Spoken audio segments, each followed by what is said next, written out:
Okay, my name is Dennis and this is a Site 3 tutorial. The subject that we're going to cover today is how to do a basic layout on a piece of work that you wish to put into the drill press or the milling machine or any of the other machine tools in the shop. Now, this has been blued. It's a spray blue that allows you to scribe in your marks for locating your drill. Now, previously, this was degreased with a commercial degreaser to get all the oils and surface oils off of it. It was sprayed with the bluing. Bluing takes about 20 minutes to dry. So in the meantime, I did things like set up the drill press and lay my tools out.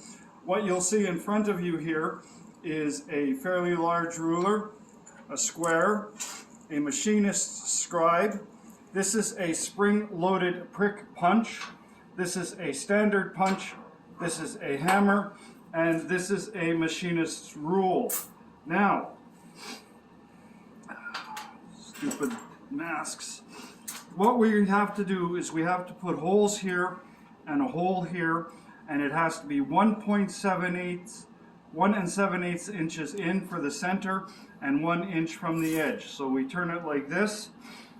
This is a machinist's rule. The reason you can tell that it's machinist's rule is it is graduated in 1/16 inches, 64ths of an inch, and 32nds of an inch. Now, even though the lines start from the end, you never use the end of the rule to start measuring because it may or may be damaged. You want to protect that surface for measuring up against something solid. So what you do is you just arbitrarily pick a number, and I am lining this edge up with the number 8 on the rule, the 8-inch mark, and I'm making absolutely certain that this line and this line are straight. I count in 1 and 7/16 right there. Go down to the bottom, do the same thing again, line it up so that your scribe mark is exactly in line with the side of your work. You scribe it in again, 1 and 7/16. You will then lay it sideways to draw your center line. Now, when you're scribing, you don't want to damage the side of your beloved machinist rule. You take a standard steel rule. It is not a good idea to scribe along this edge because there's a cork underside here, and as you can see, the rule will shift. So you simply turn it upside down. You line up your marks very carefully, press down on the rule, take your scribe, and there is your center line. Now, the holes that we are locating are going to be 1 inch from either edge. So again, choosing an arbitrarily number, I'm lining up the number 4 here, and we want to go 1 inch. So you make a little scribe like this, and then over on this side, I'll line it up with the number 9, which means that I make my little scribe at 8. Now, most people are going to go like this and mark the thing, and no, you don't want to do that because you could have your ruler off a little bit of a slant. This is where your square comes in. You lay your square down, line up the little thing, scribe, and oh look, right there is where the center of the drill is going to go. And there we go. So the center of the drill is going to go at these points here. You cannot set this in the machine and expect to start drilling. The drill will skate all over the place. So therefore, you have to punch a drill starting hole in the metal. For that, you use your spring-loaded prick punch.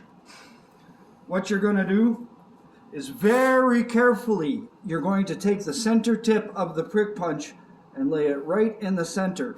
The beauty of using bluing is that the scribe marks will automatically center the prick punch for you.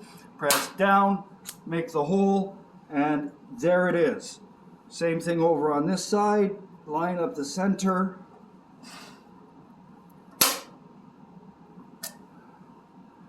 Now, this is not going to be a deep enough hole to start the drill bit. And so what you do is you take your hammer and your punch, you place the punch in, and now the tip of the punch will automatically go into your hole, and you do that. Then you go over to this hole, line it up,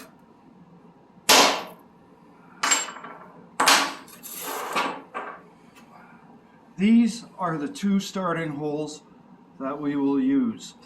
These are going to go into the drill press in a bit. Now, anytime you're doing work, you have an option to do it sloppily or to do it with a bit of precision. Get into the habit of doing it with a little bit of precision. If we were doing commercial work, we would be playing with tolerances of 2 to 3 thou. We're not. I'll explain that down the road when we get to the drill bit part. But at this point in time, we are ready to place it into the machine and start drilling some holes. Next lesson is going to be choosing your drill and your drilling speeds.